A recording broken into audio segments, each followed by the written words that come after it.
Dalam beberapa kasus langka dan tragis, penyelidikan orang hilang menjadi buntu dalam hitungan minggu, dan orang yang hilang tersebut tidak pernah ditemukan bahkan setelah puluhan tahun berlalu. Namun, dalam kasus lain, mereka akhirnya berhasil ditemukan, dan biasanya mereka memiliki kisah yang sangat menarik untuk diceritakan. Nomor 10. Pada tahun 1975, seorang pria berusia 22 tahun bernama Travis Walton sedang bekerja sebagai penebang kayu di Hutan Nasional Apache Sitgreaves di Arizona. Ketika ia menghilang tanpa penjelasan. Ketika akhirnya dia ditemukan, dia menceritakan sebuah kisah yang sulit dipercaya oleh kebanyakan orang. Lokasi yang dimaksud terletak dekat Turkey Springs, dan pada hari itu, 5 November 1975, Travis Walton dan krunya sedang bekerja keras. Travis telah bekerja sebagai penebang kayu kurang dari setahun, dan meskipun pekerjaannya sangat berat, dia tampaknya menikmatinya. Proyek penebangan kayu yang sedang dikerjakan Travis memang sempat tertinggal, tapi kru tetap bekerja keras dan membuat kemajuan setiap harinya. Setiap malam setelah menyelesaikan shift mereka, kelompok pria yang terdiri dari John Goulet, Dwayne Smith, Alan Dallas, Kenny Peterson, Steve Pierce, dan Mike Rogers akan pulang bersama-sama dengan mobil. Namun pada hari itu, sesuatu yang aneh menarik perhatian mereka. Ketujuh penebang kayu itu semuanya melihat cahaya aneh yang berasal dari dalam hutan, dan mereka memutuskan untuk menyelidikinya. Saat mereka mendekati area tersebut, mereka melihat sebuah benda berbentuk piring terbang yang tampaknya telah jatuh ke tanah. Mereka ingat melihat seberkas cahaya yang keluar dari benda itu, dan sebagian besar dari mereka terlalu terkejut untuk mendekatinya lebih jauh. Semua orang, kecuali Travis, yang tidak bisa menahan rasa penasarannya, dan dia berjalan mendekati benda itu meskipun sudah diperingatkan oleh rekan-rekan kerjanya. Mereka melaporkan bahwa seberkas cahaya memancar dari benda itu, mengenai dada Travis dan mengangkatnya dari tanah sebelum membantingnya kembali ke bawah. Hal ini membuat 6 orang lainnya ketakutan dan langsung melarikan diri, tetapi mereka berjanji akan kembali untuk memeriksa keadaan Travis. Mereka menunggu beberapa saat untuk melihat apa yang akan terjadi, dan ketika semuanya tampak tenang, mereka kembali ke tempat itu. Tetapi mereka kecewa saat mengetahui bahwa Travis sudah tidak ada di sana. Lalu mereka bergegas ke kota untuk melaporkan orang hilang. Saat mereka menceritakan kisah mereka kepada polisi, para penyelidik bisa dimaklumi merasa skeptis. Tetapi mereka segera mulai curiga bahwa kelompok penebang kayu itu telah mengarang cerita untuk menutupi fakta bahwa mereka telah mengakhiri hidup Travis di dalam hutan itu. Mereka semua setuju untuk menjalani tes pendeteksi kebohongan dan semuanya lulus. Selama 5 hari berikutnya, mereka tetap bersikeras bahwa Travis mungkin masih berada di suatu tempat di hutan, tetapi polisi tetap curiga. Namun, pada tanggal 10 November, semua itu berubah. Keluarga Travis memberitahu pihak berwenang bahwa dia telah menghubungi mereka dari sebuah bilik telepon di Heber dan bahwa dia telah menguatkan cerita para pria tersebut. Dia menambahkan bahwa dia telah diculik oleh makhluk aneh dan dibawa ke sistem tata surya yang berbeda di mana dia bisa melihat semua bintang di sekelilingnya, tetapi tidak ada matahari atau planet. Dia menggambarkan makhluk-makhluk itu bertubuh kecil dengan kepala besar dan mengenakan baju terusan coklat. Mereka menyembuhkan luka-lukanya dari insiden sebelumnya, tetapi ketika dia berusaha melepaskan diri, dia kembali kehilangan kesadaran dan akhirnya terbangun di Heber. Hingga hari ini, kisahnya tetap menjadi salah satu yang paling ikonik dalam studi tentang makhluk luar angkasa dan sering diceritakan kembali oleh para ufolog sebagai bukti kehidupan luar angkasa. Nomor 9. Menurut semua catatan, bulan Agustus tahun 1976 adalah bulan yang sangat panas dan lembab di Bethesda, Maryland. Disinilah Dennis Rarik yang berusia 35 tahun menghilang setelah meninggalkan sebuah catatan misterius yang membuat keluarganya bingung selama 14 tahun. Pada saat itu, Dennis telah dikenal sebagai ahli matematika dan ilmu komputer, dan dia telah mempresentasikan sebuah makalah tentang komputasi linier di Den Haag, yang membuat rekan-rekan ilmuwannya sangat terkesan. Meskipun penyebabnya tidak pernah diungkapkan, diketahui bahwa Dennis jatuh ke dalam depresi berat. Hal ini kemudian dikonfirmasi oleh ayahnya selama bertahun-tahun Dennis menghilang. Meskipun begitu, tidak pernah ada tanda-tanda bahwa dia ingin meninggalkan keluarganya, yang membuat kehilangannya semakin menyedihkan. Suatu hari di bulan itu, dia begitu saja keluar dari apartemennya, meninggalkan sebagian besar barang-barang pribadinya. Ketika dia tidak menghubungi teman atau keluarganya, mereka melaporkannya sebagai orang hilang, dan polisi Maryland memulai penyelidikan.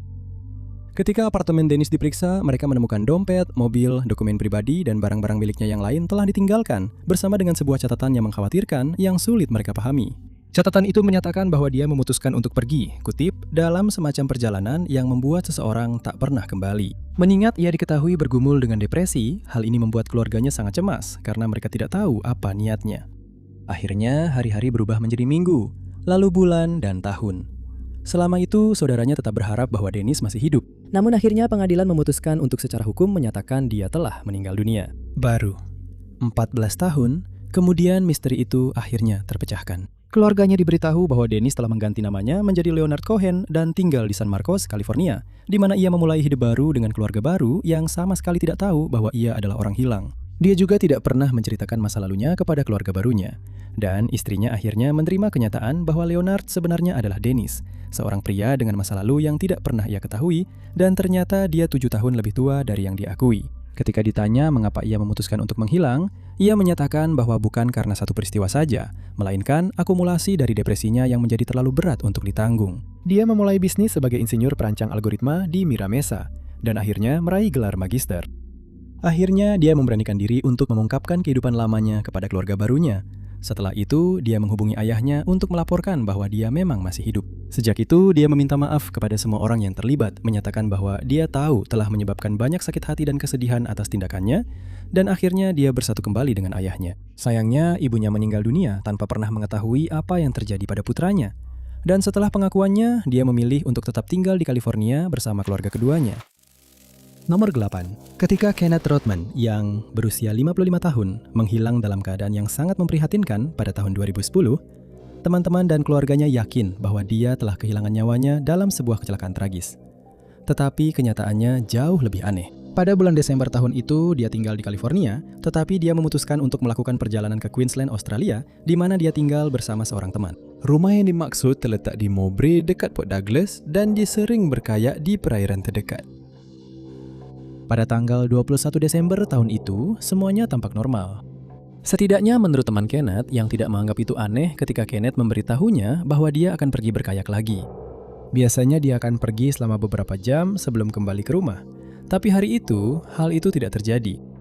Ketika dia tidak kembali ke rumah hingga malam tiba, temannya mulai khawatir dan menghubungi polisi untuk melaporkan bahwa dia khawatir dengan keselamatan Kenneth. Pencarian segera dilakukan, tetapi sungai tempat dia berkayak tidak memberikan petunjuk apapun tentang apa yang terjadi padanya. Pencarian berlangsung lebih dari 2 minggu, dan akhirnya muncul kabar buruk bahwa kayak Kenneth telah ditemukan di Pantai Mwangi sekitar 10 mil dari Mombasa, tempat dia berangkat. Yang paling membuat para penyelidik khawatir adalah kenyataan bahwa daerah tersebut dikenal sebagai perairan yang dipenuhi buaya, dan mereka mulai mengira yang terburuk telah terjadi. Penjelasan yang paling logis adalah bahwa Kenneth mengalami kecelakaan yang menyebabkan dia terjatuh ke air, setelah itu dia diserang oleh buaya. Hal ini tentu saja bisa menjelaskan mengapa tidak ada petunjuk lebih lanjut yang ditemukan di air, tetapi karena hal ini tidak dapat dipastikan, kasusnya tetap terbuka. Pihak berwenang akan mengangkat kembali kasusnya setiap beberapa tahun dengan harapan ada seseorang yang menemukan petunjuk. Tetapi Kenneth tetap hilang. Namanya dimasukkan ke dalam daftar orang hilang Queensland dan fotonya akan dirilis ke publik dari waktu ke waktu, tetapi tidak membuahkan hasil yang positif. Sersan Ed Lucan, yang merupakan bagian dari penyelidikan awal, kemudian mengingat bahwa dia selalu bertanya-tanya apa yang sebenarnya terjadi pada Kenneth. Dia selalu berharap Kenneth akan muncul di suatu tempat, tetapi mengingat detail hilangnya dia, hal itu tampaknya sangat tidak mungkin. Pada satu titik, para saksi melaporkan melihat Kenneth di Townsville dan Cooktown, tetapi petunjuk-petunjuk ini tidak pernah menghasilkan apa-apa ketika ditindaklanjuti. Kemudian, pada bulan Juni 2015, 5 tahun setelah dia menghilang, kasus ini akhirnya terpecahkan. Polisi di Smithfield dikirim ke sebuah alamat di daerah tersebut sekitar pukul 2.00 pagi, karena seseorang telah melaporkan adanya pencurian. Saat berada di lokasi, Kenneth melintas dengan sepeda, dan mereka merasa ini mencurigakan sehingga petugas memerintahkannya untuk berhenti. Kenneth mencoba melarikan diri dengan meninggalkan sepedanya, tetapi dia berhasil ditemukan oleh unit anjing pelacak dan kemudian ditangkap. Dia langsung mengaku bahwa dirinya adalah Kenneth Rothman yang telah hilang selama setengah dekade. Dan karena dia tidak ada hubungannya dengan kasus pembobolan itu, kasus tersebut akhirnya terpecahkan hanya karena kebetulan, karena dia hanya berada di tempat yang salah pada waktu yang salah. Kenneth dideportasi kembali ke Amerika Serikat, di mana dia diberitahu bahwa dia menunggak nafkah anak sebesar $50.000. Nomor 7. Pada pertengahan tahun 2014, Christina Ray Davison yang berusia 43 tahun berada dalam situasi sulit karena hubungannya dengan suaminya, Craig Davison, telah berantakan. Pada tanggal 20 Juli tahun itu, dia ditangkap setelah Christina memberitahu polisi bahwa dia telah menyerangnya. Meskipun kemudian, dia dibebaskan tanpa dikenai dakwaan. Pada saat itu, mereka berdua tinggal di Kilgore, Texas. Dan ketika Christina tidak muncul untuk shift kerjanya di restoran Whataburger, rekan kerjanya mulai khawatir akan keselamatannya. Mereka menghubungi polisi untuk melaporkan ketidakhadirannya, dan penyelidikan orang hilang pun diluncurkan. Pencarian dilakukan di sekitar rumahnya, namun tidak membuahkan hasil. Dan tidak ada yang bisa menemukan penjelasan kemana dia pergi, atau apakah ada unsur kejahatan yang terlibat. Beberapa hari kemudian, kasus ini menjadi semakin kelam ketika dompet Christina ditemukan di pinggir jalan raya di Marshall. Daerah itu kemudian juga diperiksa secara menyeluruh, tetapi para penyelidik tidak menemukan tanda-tanda keberadaan dirinya lebih lanjut. Ponsel miliknya tetap hilang, begitu juga dengan Toyota Camry hitam tahun 1992 miliknya. Dengan semua detail ini terungkap, teman-temannya menyatakan bahwa mereka tidak berharap Christina ditemukan dalam keadaan hidup, dan mereka menduga dia telah menjadi korban kejahatan. Di dalam rumahnya, polisi menemukan tanda-tanda adanya pergulatan, dan FBI diminta untuk bergabung dalam penyelidikan. Mereka dengan cepat memastikan bahwa dia telah diculik dan mereka memperlakukan kasusnya seperti penyelidikan pembunuhan. Di kamar tidurnya, polisi mencatat adanya bekas sayatan pada kasurnya, dan mereka mengungkapkan bahwa beberapa bahan biologis telah ditemukan di berbagai bagian rumah. Beberapa temannya angkat bicara dan menduga bahwa dia telah dirampok atau diculik, mungkin oleh mantan suaminya. Setelah mempertimbangkan semua fakta yang diketahui dalam kasus ini, diumumkan bahwa Craig dianggap sebagai tersangka utama dalam hilangnya Christina. Dan pada tanggal 29 Juli, dia ditahan atas tuduhan penyerangan fisik yang tidak terkait dengan hilangnya Christina. Publik diminta untuk tetap waspada terhadap keberadaan Christina dan mobilnya, yang pegangan pintu belakangnya hilang di kedua sisi, namun tidak ada yang memberikan informasi yang berguna. Catatan telepon selulernya telah diperiksa, tetapi tidak menunjukkan adanya aktivitas. Dan karena ponselnya kemungkinan dimatikan atau kehabisan baterai, dia tidak bisa dilacak dengan cara itu. Selama 9 bulan, penyelidikan terhenti karena tidak ada petunjuk baru yang ditemukan, dan teman serta keluarga Christina mengira yang terburuk telah terjadi.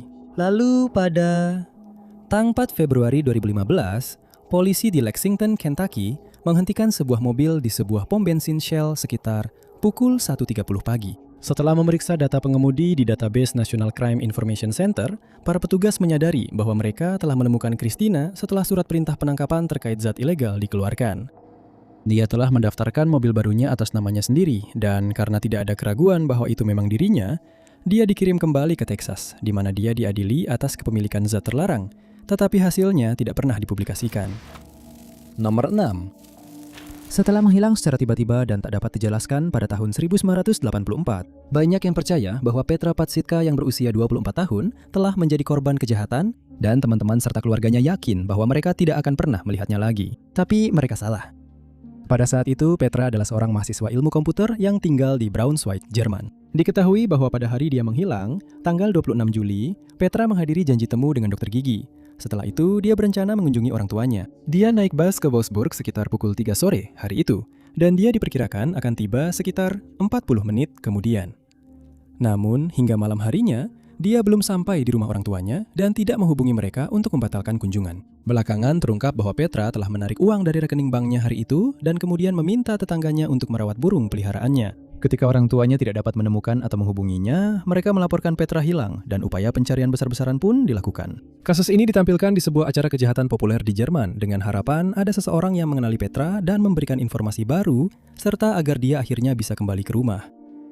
Beberapa pencarian besar juga telah dilakukan, namun meskipun begitu, tidak ada petunjuk lebih lanjut yang ditemukan, dan seolah-olah Petra benar-benar lenyap begitu saja. Keluarga dan teman-teman Petra sama sekali tidak tahu apa yang terjadi padanya, dan 3 tahun kemudian, mereka menerima kabar yang membuat mereka sangat terpukul. Pada tahun 1985, seorang pria bernama Gunther K. dinyatakan bersalah karena mengakhiri hidup seorang korban perempuan. Kejahatan itu terjadi di daerah yang sama di mana Petra terakhir kali terlihat.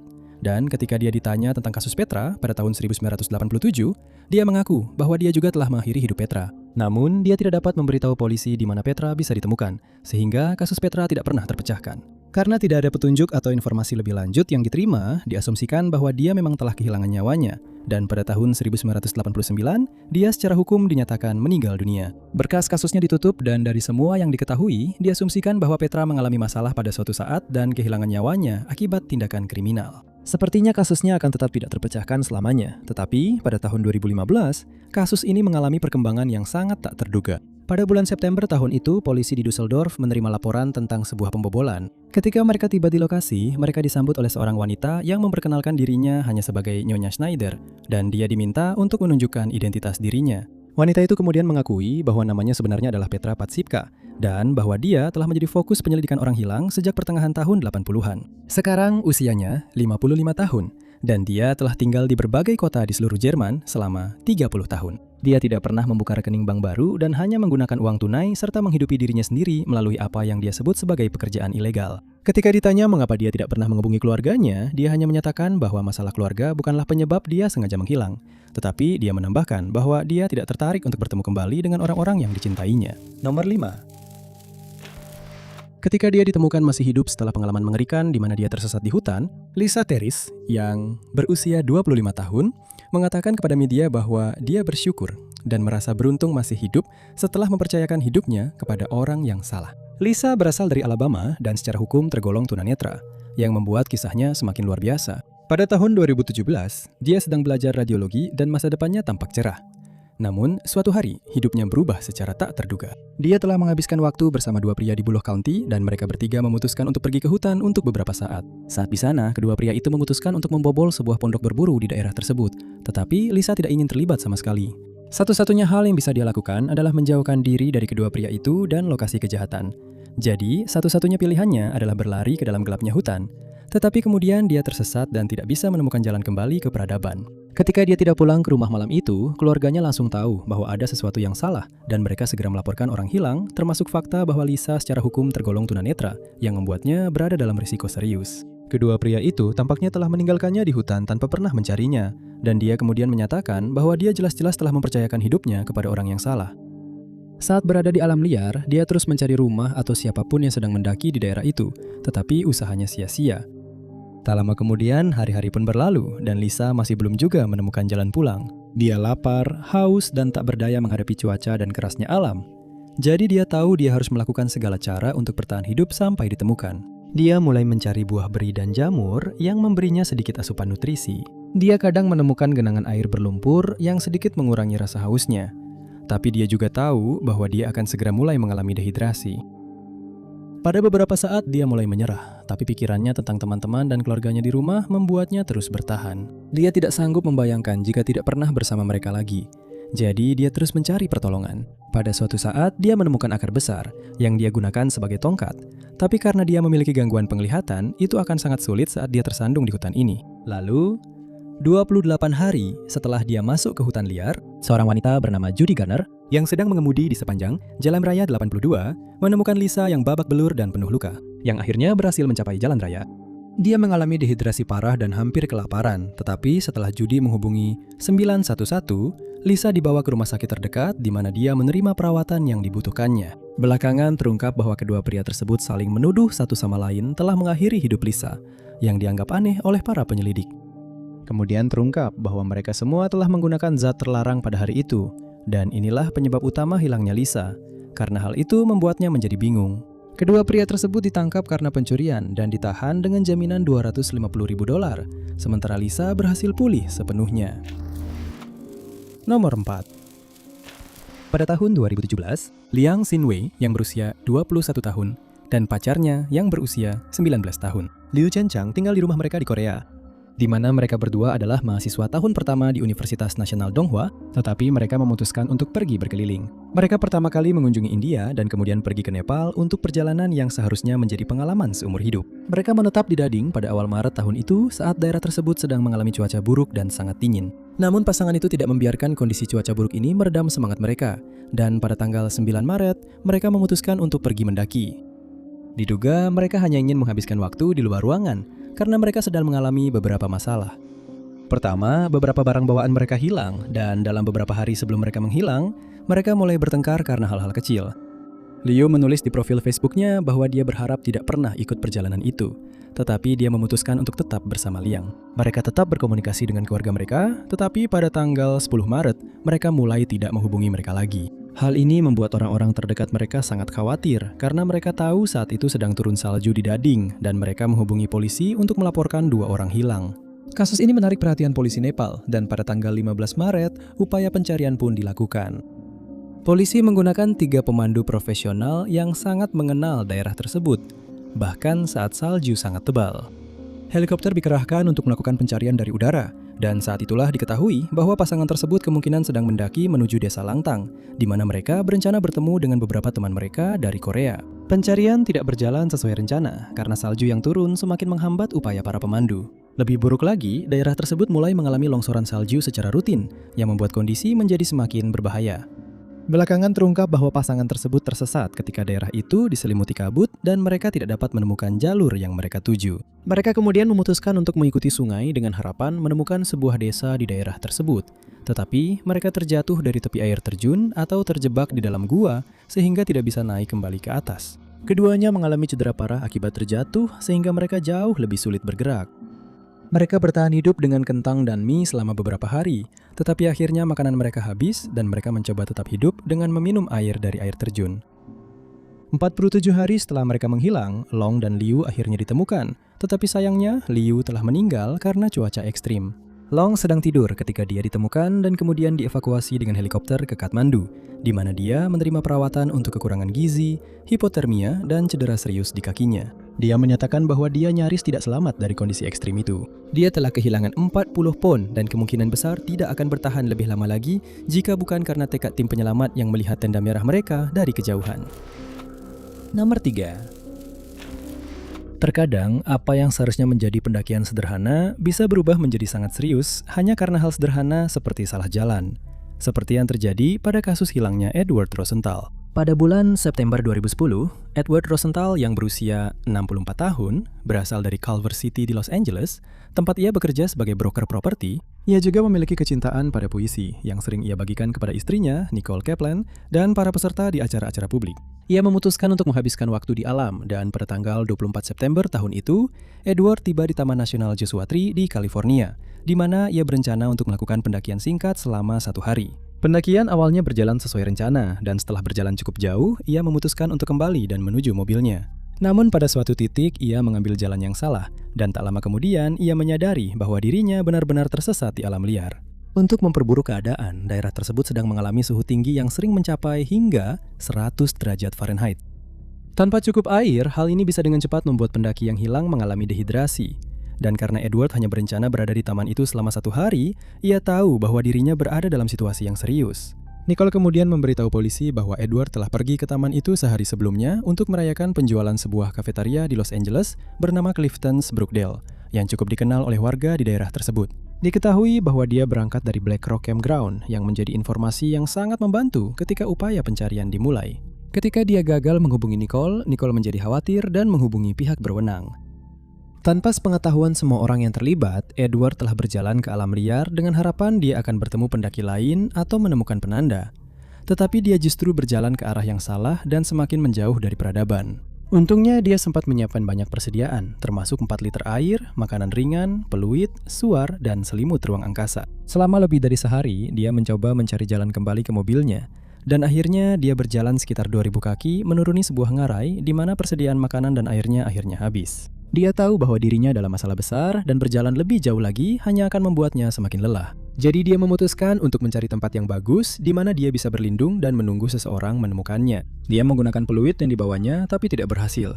Dan ketika dia mencoba menyalakan suar, dia kecewa karena ternyata suar itu tidak berfungsi. Setelah pasrah dengan nasibnya, dia memutuskan untuk menulis surat wasiat terakhirnya. Tapi ternyata dia tidak punya kertas. Sebagai gantinya, dia menggunakan topinya untuk menuliskan puisi-puisi mana yang harus dibacakan di pemakamannya, sambil mendorong Nicole agar tetap pergi berlibur seperti yang sudah mereka rencanakan. Dia juga memintanya untuk mengucapkan terima kasih kepada beberapa kliennya dan mengakhiri surat wasiatnya dengan mengatakan kepada Nicole dan putri mereka bahwa dia mencintai mereka. Namun 6 hari setelah dia hilang, tim penyelamat akhirnya berhasil menemukannya. Dia dibawa ke High Desert Medical Center di mana dia menerima perawatan dan akhirnya pulih sepenuhnya, yang membuat keluarganya lega karena mereka juga ikut dalam pencarian dirinya.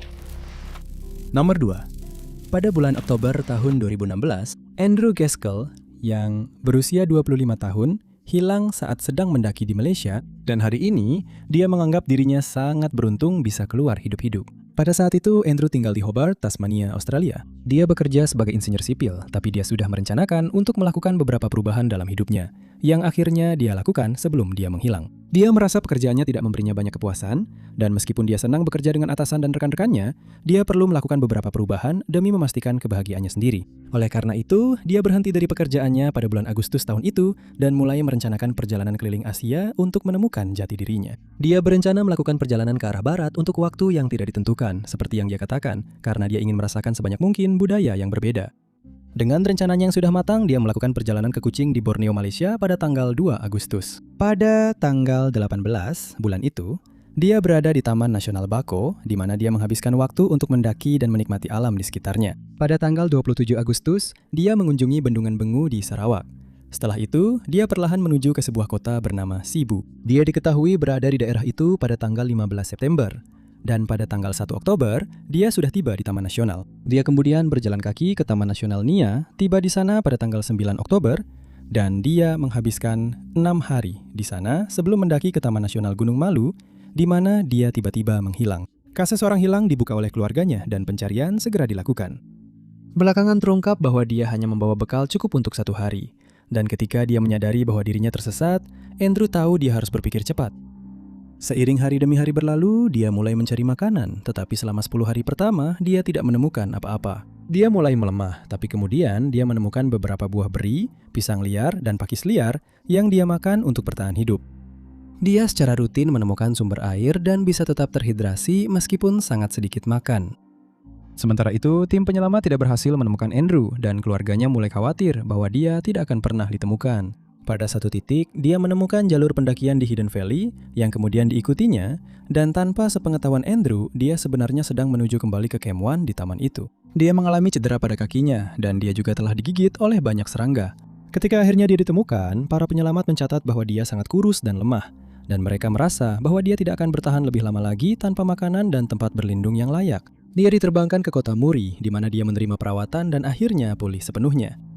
Keluarganya berterima kasih kepada semua penyelamat yang terlibat, menyatakan bahwa Andrew kemungkinan besar tidak akan selamat jika mereka menghentikan pencarian terhadapnya. Nomor 1. Pedalaman Australia adalah salah satu tempat paling tidak bersahabat di bumi. Dan disinilah seorang pelajar berusia 19 tahun bernama Jamie Neal hilang pada tahun 2009, memulai sebuah cobaan yang kemungkinan besar tidak akan pernah dia lupakan. Jamie baru saja lulus dari sekolah menengah ketika dia memutuskan untuk mengambil gap year sebelum memulai studinya di bidang pemerintahan dan politik. Dia tinggal di Muswell Hill di London Utara ketika dia memutuskan untuk bepergian ke Australia, dan dia berangkat pada tanggal 22 Juni tahun itu. Dia berencana untuk bepergian ke Laos, Vietnam, dan Nepal, dan seharusnya kembali ke London pada bulan September untuk memulai studinya di Universitas Exeter. Dia tiba di Katoomba di New South Wales, Australia pada tanggal 2 Juli. Dan di sana, dia menginap di sebuah hostel pemuda. Dia terlihat oleh para saksi saat meninggalkan hostel sekitar pukul 9.40 pagi, keesokan harinya. Tetapi dia tidak kembali, yang membuat pemilik hostel merasa khawatir. Kamar Jamie diperiksa, dan di dalamnya mereka menemukan ponsel, dokumen pribadi, paspor, dan barang-barang miliknya yang lain. Dia seharusnya mengikuti tur ke sistem gua terdekat beberapa hari kemudian, tetapi tidak pernah datang.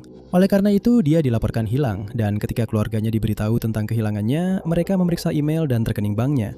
Yang keduanya tidak menunjukkan aktivitas apapun. Dengan hilangnya Jamie yang sudah dipastikan, pencarian Jamie segera dilakukan. Polisi dibantu oleh tim pemadam kebakaran dan penyelamatan, serta helikopter yang melakukan pencarian dari udara. Dinas Taman Nasional juga ikut serta dalam upaya ini, tetapi mereka tidak menemukan tanda-tanda dirinya maupun barang-barang yang dibawanya.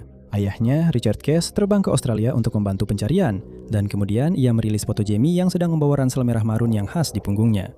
Diketahui bahwa ia membawa ransel itu saat berangkat dari asrama pemuda hari itu, dan diharapkan ada seseorang yang ingat pernah melihatnya bersama Jamie atau di suatu jalur pendakian. Sementara itu, Jamie menyadari bahwa dirinya semakin lemah setelah tersesat di alam liar selama beberapa hari, dan ia pun pasrah pada kenyataan bahwa ia akan kehilangan nyawanya karena kelaparan, sehingga ia mulai membuat persiapan. Ia mulai menulis surat perpisahan untuk keluarga dan teman-temannya, dan akhirnya ia menemukan anggrek lidah. Bijinya memberinya sedikit asupan makanan. Ia kemudian mengingat kembali bagaimana dirinya bisa tersesat. Saat berdoa agar diselamatkan, ia menyadari bahwa ia telah melakukan kesalahan karena tidak melapor kepada pihak berwenang sebelum masuk ke hutan. Ia telah melihat beberapa tanda yang mengimbau masyarakat untuk melakukannya, tetapi karena ia hanya berencana mendaki selama beberapa jam, ia memutuskan untuk tidak melapor. 12 hari setelah ia tersesat, Jamie akhirnya ditemukan ketika ia menemukan sebuah tenda yang digunakan oleh sekelompok pendaki di Narrow Neck Fire Trail. Ia dibawa ke rumah sakit di mana ia menerima perawatan sebelum kembali ke rumahnya di London. Terima kasih banyak sudah menonton. Jika kalian menyukai video ini, jangan lupa tekan tombol suka. Jangan lupa juga untuk berlangganan dan klik lonceng notifikasi agar tidak ketinggalan semua unggahan kami berikutnya. Nama saya Ty Notes dan sampai jumpa di video berikutnya.